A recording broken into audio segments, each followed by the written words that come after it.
I was 38 years old, a senior cloud engineer living in a narrow 3-story townhouse in Ridgewood, Colorado, the kind of place with identical porches and carefully trimmed lawns that all looked staged for resale photos, and I had been married for 11 years to Vanessa Whitmore, who was 36 and worked as a brand strategist at a boutique marketing firm called Bright Art Consulting, a job she described as shaping narratives for premium clients. On a rainy Thursday night in March, the kind where the gutters overflow and the streetlights blur against the pavement, she walked through the front door later than usual, her heels clicking sharply against the hardwood floor, holding a black leather portfolio case tucked under her arm. I had never seen her use one before, and the way she carried it made it feel less like a work accessory and more like something deliberate, ceremonial. She did not kiss me hello. She did not comment on the smell of the pasta I had just finished cooking. She walked straight to the kitchen table, placed the portfolio down in the center as if positioning a centerpiece, and slid into the chair opposite mine. The rain tapped steadily against the windows, and for a moment the only sound in the room was the faint hum of the refrigerator. Then she opened the case and pulled out a laminated, professionally formatted document, the kind printed on thick cardstock with clean margins and bold headings. Across the top, in a modern sans serif font, it read, "Marriage Optimization Plan, Non-Negotiable Standards for Nathan." I remember staring at my own name in that title longer than anything else on the page, because it felt surreal, like I was looking at a performance review written by someone who barely knew me. There were 19 bullet points, each perfectly aligned, each phrased like a corporate objective. Attend every corporate mixer without complaint. Lose 18 pounds in 3 months. No facial hair. Answer texts within 15 minutes. Weekly curated couple photos for LinkedIn and Instagram. Consult her before any purchase over $60. Share live location at all times. Publicly support her political views. Bi-weekly date nights costing at least $250 total. The list continued with similar directives, all framed as measurable, time-bound expectations, as if our marriage were a quarterly business initiative in need of restructuring. I scanned the document twice, waiting to find a section labeled mutual goals or shared responsibilities, but there was nothing that referenced what she would adjust, compromise, or reconsider. There were no notes about communication from her side, no acknowledgement of my workload, no mention of the years I had spent supporting her late nights and last-minute client pitches. It was a one-sided contract drafted with the precision of a brand campaign. When I finally looked up at her, she was smiling, not nervously but confidently, like someone unveiling a polished strategy deck to a board of directors. She explained that her relationship performance coach had helped her refine the document, that clarity was kindness, that ambiguity was the real threat to long-term partnership stability. She said the word optimization 3 times in under a minute. She told me this was about elevating us, about aligning with a higher standard, about ensuring we were presenting as a power couple both privately and publicly. The lamination, she said, symbolized commitment and durability. She reached across the table and tapped the page lightly with her manicured finger as if emphasizing a key performance indicator. I sat there in my own kitchen, still in the hoodie I wore to work from home that day, listening to my wife describe our marriage in the language of deliverables and brand positioning, and the longer she spoke, the more it felt like I had unknowingly enrolled in a program where love was conditional on meeting benchmarks. The rain outside intensified, drumming against the roof, and I realized that what she was calling clarity felt to me like a compliance manual, a set of mandates dressed up as progress, and I could not shake the quiet, unsettling sense that I was no longer a partner in this marriage but a project she intended to manage. I took the laminated document upstairs to my home office, closed the door behind me, and sat down at the same desk where I had spent years building cloud infrastructures for companies that valued redundancy, transparency, and shared responsibility, and I read her marriage optimization plan again from top to bottom with a kind of detached focus I usually reserve for reviewing system failures. I read it once quickly, then a second time slowly, and then a third time line by line, as if I might uncover hidden fine print that softened its edges, but there was no hidden clause, no shared objective, no language that suggested partnership. I was searching for a single instance of the word we, or even a sentence that implied mutual effort, and it simply did not exist. Every bullet point was directive, unilateral, and structured around my behavior, my body, my responses, my public image, my spending, my time. The phrasing was polished, almost sterile, and the lamination made it worse in a way I could not initially articulate. Lamination meant permanence. It meant this was not an emotional outburst typed in a moment of frustration and then regretted. It was formatted, edited, likely revised, and then sealed in plastic as if to protect it from wear and tear, as if it were meant to survive spills, arguments, and time itself. The edges were trimmed perfectly straight. The font choices were intentional. This was not communication born from vulnerability. This was a finalized product. As I sat there under the soft hum of my office ceiling fan, I felt something shift inside me with a clarity that was almost clinical. This was not about improving communication. It was not about navigating conflict. It was not even about unmet needs expressed clumsily. It was about redesign. She was not asking to work on our marriage. She was presenting a blueprint to restructure me. The absence of any reciprocal commitment was not an oversight. It was the foundation. I thought about the past 11 years, about the early days when we were both ambitious but still flexible, when compromise was a natural part of our conversations, when neither of us treated the other like a brand asset to be optimized. I tried to reconcile that memory with the document in front of me, and the gap between them felt too wide to bridge with a conversation about tone or phrasing. This was not a draft. It was a declaration. I opened my laptop without overthinking it, the screen lighting up the dim room, and created a new document. The cursor blinked at the top of a blank page, waiting. I did not spend time selecting fonts or adjusting margins. I did not add bullet points. I typed a title, my only non-negotiable. Underneath it, on a single line, I wrote one sentence. Proceed with divorce. I read it once, not to revise but to confirm that it reflected exactly what I felt in that moment, and it did. There was no anger in it, no dramatic flourish, just a conclusion reached after careful review. I printed the page on standard office paper, the ink still faintly warm when I picked it up, and walked downstairs. She was still at the kitchen table, scrolling through her phone, the laminated plan resting beside her like a finished presentation awaiting approval.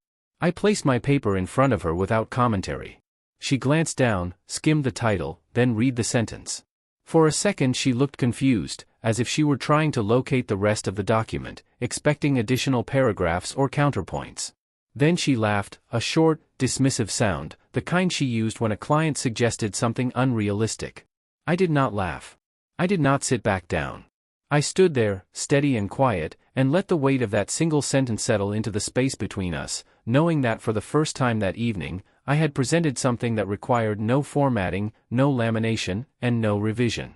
The next morning I woke up to the smell of something sweet drifting upstairs, thick and buttery, so unfamiliar in our house that for a moment I thought I was still half dreaming, but when I came down to the kitchen Vanessa was standing at the stove in leggings and one of my old college t-shirts, flipping pancakes in a pan, a mixing bowl beside her dusted with flour, maple syrup already set out on the table like a staged breakfast commercial.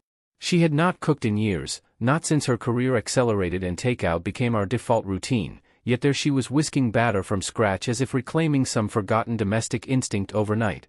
She smiled when she saw me and said she had been thinking about how we used to have slow Saturday mornings even though it was only Friday, and the deliberate softness in her tone felt rehearsed, like she was pivoting strategies after an unexpected market reaction. She moved through the kitchen with exaggerated ease, asking how I liked my coffee, touching my arm as she passed behind me, placing a stack of pancakes in front of me with a brightness that contrasted sharply with the controlled confidence she had displayed while presenting the laminated document less than 12 hours earlier. I watched her carefully, not suspicious but observant, the way I would monitor a system behaving inconsistently after a patch.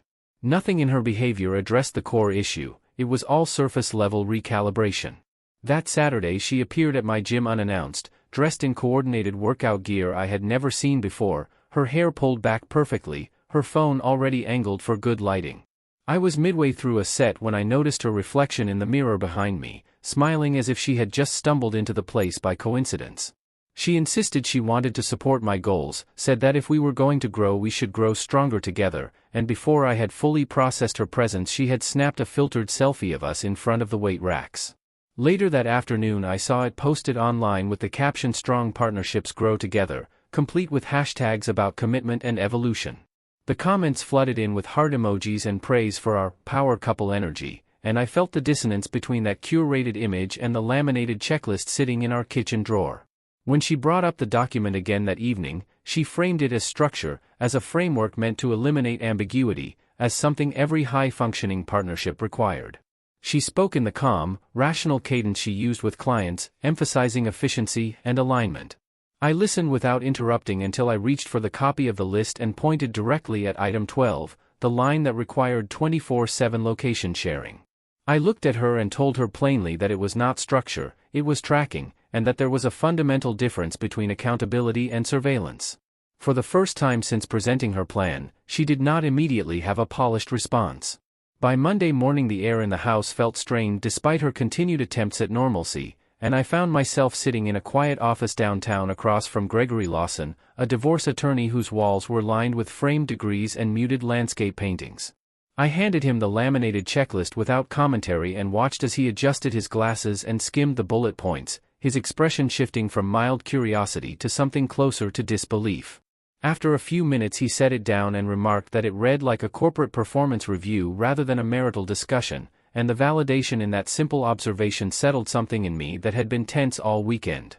We discussed logistics in measured, practical terms, assets, timelines, next steps, and there was no dramatic soundtrack to the moment, no raised voices, just the quiet scratch of his pen against paper as he outlined the process.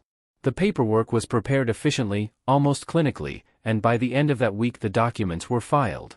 There was no ceremony to it, no final confrontation, just signatures placed on designated lines, the formal acknowledgement that whatever our marriage had once been, it was no longer something that could be optimized back into balance.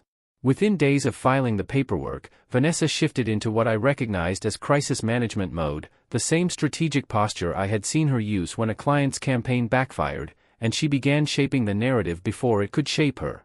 She told her family that I was panicking over accountability, that I had always been uncomfortable with structure, that the divorce filing was an overreaction to a framework designed to help us grow. The phrasing was intentional, carefully selected to cast her as proactive and me as unstable. I started receiving restrained, vaguely concerned messages from relatives asking if I was feeling overwhelmed or struggling with pressure, and I could almost hear her voice behind their words, guiding the interpretation. Her best friend Lauren Pierce reached out next, inviting me to dinner under the pretense of wanting to understand both sides, although the tone of her text suggested she had already heard a version of events that positioned me as impulsive. I agreed to meet, not to defend myself emotionally but because I was tired of abstraction and wanted at least one person in her circle to see the document as it actually existed. We met at a quiet Italian restaurant we had all gone to before, the kind with dim lighting and too much exposed brick, and after a few minutes of polite conversation Lauren leaned forward and said she believed marriage required compromise and that maybe I had misinterpreted Vanessa's intentions. I took the folded copy of the laminated list out of my jacket pocket and slid it across the table without commentary. I watched her expression as she began reading, her brow tightening slightly at the first few bullet points, her lips pressing together as she moved further down the page. About halfway through, when she reached the line about mandatory 24/7 location sharing and the minimum spending requirement for date nights, she stopped. The confident, mediating posture she had walked in with dissolved into something more uncertain. She read several lines twice, then slowly placed the paper flat on the table as if needing physical distance from it. The conversation lost its persuasive tone after that, replaced by a long silence that said more than any argument could have. A few days later her sister Michelle Whitmore came over to the townhouse. Michelle works as a therapist, and throughout our marriage she had often been the quiet, observant presence at family gatherings, the one who listened more than she spoke. I was in the living room when she arrived, and there was no hostility in her greeting, only a measured seriousness. She asked Vanessa if they could talk privately, and they went upstairs to the bedroom, closing the door behind them. I remained downstairs, not eavesdropping but aware of the muted cadence of their voices rising and falling through the ceiling. The conversation lasted over an hour. When Michelle finally came back down, her expression was composed but heavy, and she avoided direct eye contact with me as she walked toward the front door. She gave a small nod in my direction, the kind that communicates acknowledgement without words, and then she left without offering the reassurance Vanessa had likely expected her to deliver. The most significant shift came when Vanessa mentioned, almost in passing, that her relationship performance coach had decided to discontinue their sessions. She framed it as a difference in philosophy at first, but later I learned that the coach had reviewed the finalized document and expressed concern about its unilateral structure. Whatever validation Vanessa had anticipated from that professional endorsement evaporated. I noticed the change immediately, not in dramatic outbursts but in subtle hesitations, in the way her voice lost some of its polished certainty when referencing the plan, in the way she stopped leaving the laminated copy out on the kitchen table as if it were a badge of clarity. Up until that point she had carried herself with the assurance of someone convinced she was operating from a superior framework, but when her own support system began reacting with discomfort rather than applause, the confidence underpinning her campaign started to fracture. It was not a public collapse or an emotional confession, just a small but visible crack in the narrative she had worked so carefully to construct, and for the first time since she had placed that portfolio on the table, she looked less like a strategist managing a rollout and more like someone realizing that her audience was no longer responding as scripted. While the divorce papers moved through the procedural machinery of the court system, slow and methodical, I found myself replaying the past decade of our marriage with a clarity that had been impossible when I was still trying to make everything fit into the idea of partnership. Distance has a way of stripping away the flattering filters, and as the days passed I began connecting moments that I had once dismissed as harmless quirks or isolated disagreements. Individually, they had seemed manageable, even generous on the surface. Together, they formed a pattern I could no longer ignore. Years ago she surprised me with a stylist, presenting it as a thoughtful gift because she wanted the world to see what she saw in me, and at the time I accepted it as support, even though I remember feeling vaguely uncomfortable standing in a department store while a stranger assessed my wardrobe like a flawed prototype. She insisted certain colors made me look less authoritative, that fitted jackets would elevate my presence, that sneakers outside the gym signaled complacency. I told myself it was about confidence, about evolving with our careers, but the subtext was clear in hindsight. The way I naturally existed was not quite sufficient. Not long after that, she rewrote my resume without asking. I had left it open on my laptop one evening while updating a project description, and the next day she proudly showed me a revised version formatted with sharper language, stronger verbs, and an entirely restructured summary that emphasized leadership traits she believed I should project. She said she was helping me position myself better in the market, that branding mattered even in tech. I thanked her, because gratitude felt easier than confronting the subtle implication that my own representation of myself was inadequate. I used her version for applications, and when interviews went well, I credited her initiative rather than examining why it unsettled me. There were networking events she signed me up for in industries I had no interest in, cocktail hours filled with people discussing venture capital trends and startup valuations while I stood there holding a drink, listening to conversations that felt foreign to my actual passions. She framed those evenings as exposure, as necessary discomfort for long-term gain, and whenever I expressed reluctance she reminded me that growth rarely happens inside comfort zones. I internalized the idea that resistance meant stagnation, that my preferences were obstacles to a more refined version of myself she could already envision. The comparisons were more subtle but just as persistent. She would mention her friends' husbands in passing, highlighting how one had completed an executive MBA while working full-time, how another had lost weight before a milestone birthday, how someone else had started speaking on industry panels. The comparisons were rarely overtly critical, yet the pattern was consistent enough that I began measuring myself against men I had never met, chasing standards that were not organically mine. Each comment seemed minor in isolation, a nudge rather than a shove, but over time those nudges formed a directional push. As I traced these moments back to their origins, the laminated marriage optimization plan no longer felt like a sudden escalation but like the logical conclusion of a trajectory that had been building for years. It was not random. It was a long-term improvement project, one that had started with wardrobe adjustments and resume edits and evolved into performance metrics and behavioral mandates. The common denominator in every instance was the assumption that I required refinement according to her framework. Sitting alone in the quiet of the townhouse after she had left for work, I finally articulated what had been quietly eroding beneath the surface. I was never viewed as complete in my own right. I was potential, a concept, a draft awaiting revision. The affection, the encouragement, even the praise were often tied to progress toward a version she deemed optimal. I had mistaken management for motivation, strategy for support. The realization was not explosive or dramatic. It was steady and undeniable. I was not her partner standing beside her as an equal author of our shared life. I was her unfinished draft, and for the first time in 11 years, I stopped volunteering to be edited. 6 weeks after we filed, when the initial shock had worn off and the house felt more like a waiting room than a home, Vanessa asked if we could sit down and talk without lawyers, without strategy, without framing anything as growth or structure. Her voice lacked the polished cadence I had grown used to, and there was no portfolio in her hands this time, no laminated pages, just a single sheet of paper folded unevenly. We sat at the same kitchen table where everything had started, the rain replaced by a dry, colorless afternoon light that made the room feel exposed rather than dramatic.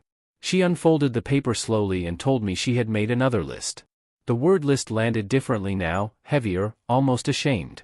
This one, she said, was a record of every instance she could remember where she had tried to optimize me, her exact term, not mine. There were 23 examples written in pen, not formatted, not aligned, some lines squeezed into margins as if added after the fact. She began reading them aloud, and with each example I recognized moments I had already revisited on my own, but hearing them catalogued in her voice altered their weight. The stylist appointment. The resume rewrite. The networking events.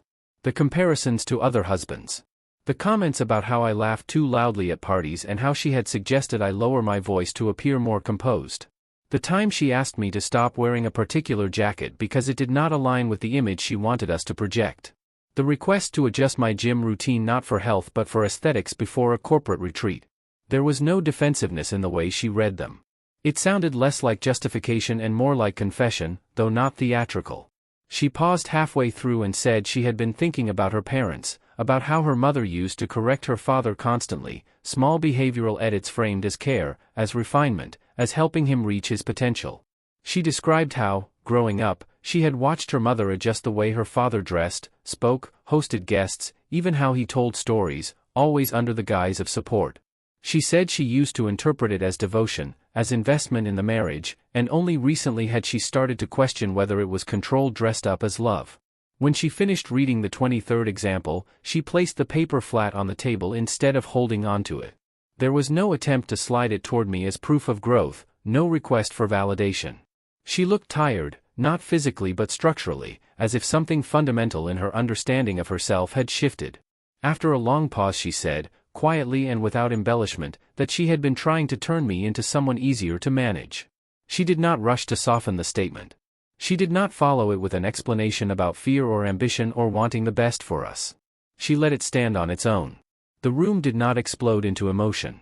There were no raised voices, no dramatic gestures, no sudden reconciliation. The honesty itself created a stillness that felt more significant than any argument we had had. For the first time since the black leather portfolio appeared on the kitchen table, the conversation was not about standards or structure or image. It was about pattern and inheritance and the quiet ways control can masquerade as commitment.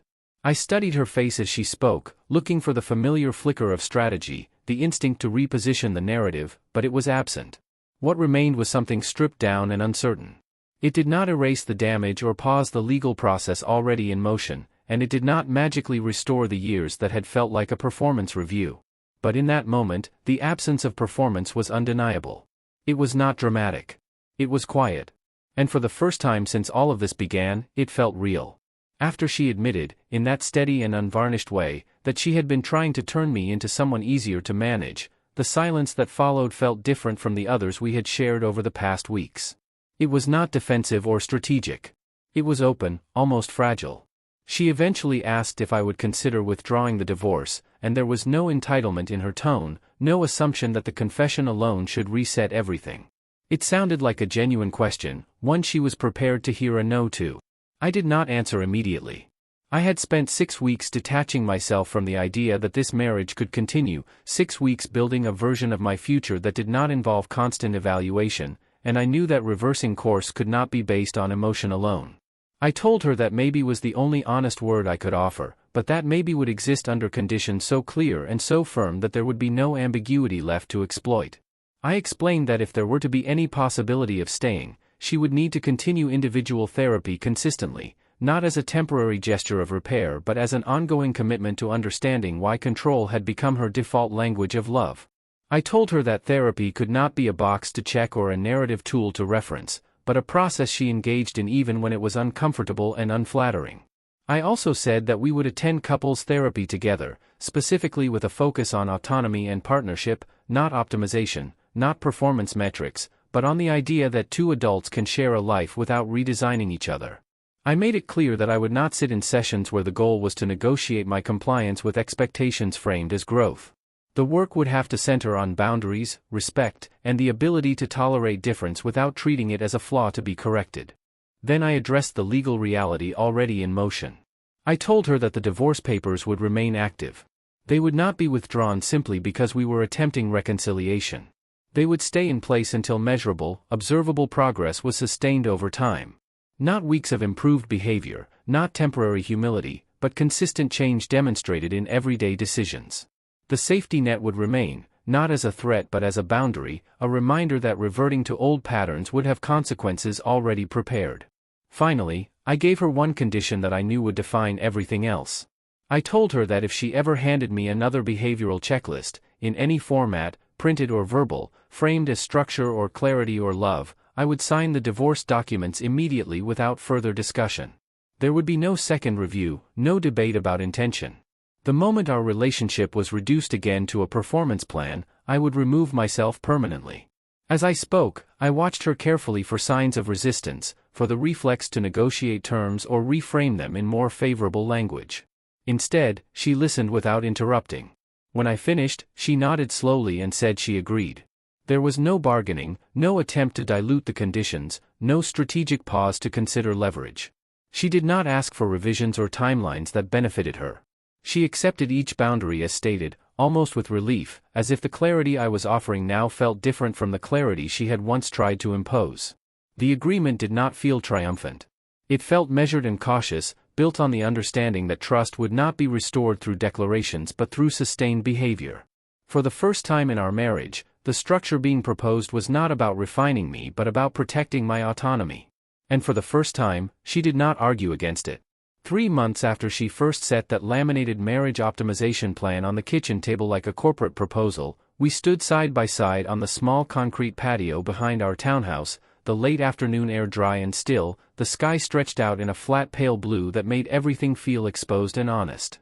The same document that had once felt permanent in its plastic seal was now in her hands, the edges slightly scuffed from being handled too many times, the bold title still visible through the glossy coating. There was no ceremony beyond the two of us standing there, no speeches prepared, no audience to witness it. Just the faint hum of distant traffic and the smell of cut grass from a neighbor's yard. She looked at the page for a long moment before speaking, as if acknowledging what it had represented, not just control but certainty, predictability, a framework she could lean on instead of confronting ambiguity. I brought out a small metal tray we used for grilling and set it on the patio stones. She knelt slightly to place the document inside it. The lamination caught the light, reflecting the sky in a warped sheen. I unscrewed the cap of the lighter fluid and poured a thin line across the surface. The liquid beaded and ran unevenly over the plastic, pooling at the corners. When I flicked the lighter, the flame caught quickly, a sharp orange flare that made her step back instinctively.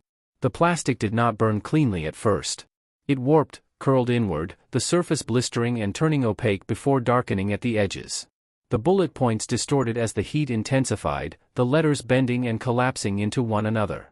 The lamination that had once signified durability now resisted the fire briefly before surrendering, melting into itself and finally igniting fully.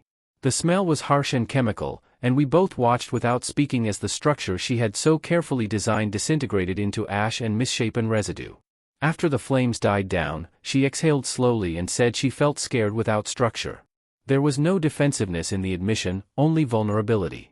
She explained that structure had always felt like safety to her, like proof that things would not fall apart unexpectedly, that expectations were defined and measurable. I told her that I understood the fear but that what she was describing was control disguised as security. I said that real marriage, at least the version I was willing to stay in, would always carry uncertainty because it depended on two separate people choosing each other freely, not because they were managed into compliance but because they wanted to remain. I told her that voluntary commitment feels less stable precisely because it cannot be enforced.